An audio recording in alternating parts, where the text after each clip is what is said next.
What was the technique used in this attack?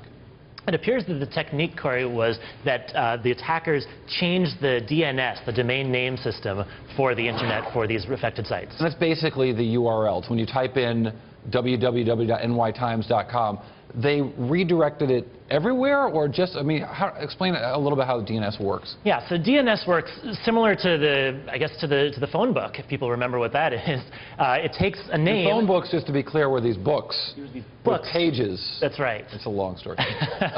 So as the phone book, it helps you map from somebody's name to how you would actually reach them. And similarly, online, if you type in Bloomberg.com or NewYorkTimes.com or what have you, DNS is the system of servers that map that to a physical computer bank, to a set of. But before you get to the actual raw registry of names, there's some companies that sort of sell these registries and claim to manage them. I say claim because this one wasn't happening so much. Is it significant that it was in Melbourne?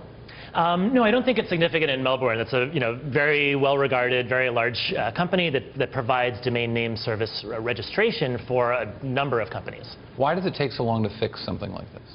Well, because anybody who accesses one of these URLs needs to make a DNS query to find out the destination IP address. Any user? Any user who does that, right. There's a system of what's known as caching, essentially storing local copies so that not every request has to go all the way to the mothership to find out the destination. Those caches, which are designed to speed up the queries, take a long time to turn over. And these are the things that there used to be a company called Inktomi and Ariba. That's what these companies do, sort of distribute the stuff across the web.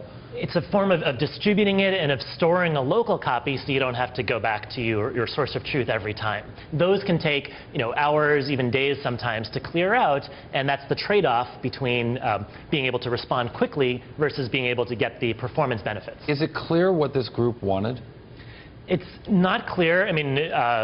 From my personal knowledge, I don't know that who was responsible. We have seen the Syrian Electronic Army or others purporting to be them defaming and harassing a lot of companies, particularly when stories have been found to be negative to Syrian regime of Bashar al-Assad. Yeah, it's just I was talking to Michael Riley about this. The notion that business, and particularly American businesses, are now targets in a raging war that the U.S. is not yet involved in, but sabers are rattling, yep.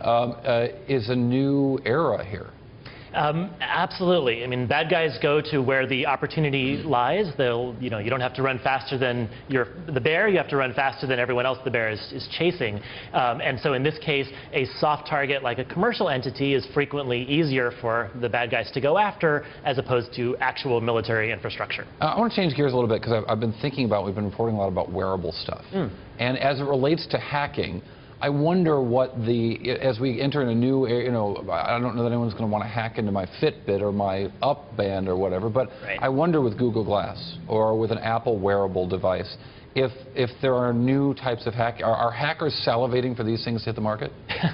Absolutely. If one thing is true, it's that people will always find a way to abuse any new piece of technology. Systems are so complicated and so powerful, they prove irresistible to the attackers.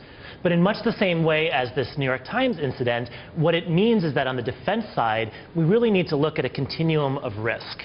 The way that the bad guys got into Melbourne IT was that they were able to sniff the username and password or somehow breach the username and password. And we've talked about many times that that's insufficient security. So what that means is that companies need to take really a risk-based approach to evaluating, who is accessing this device, this computer, this system.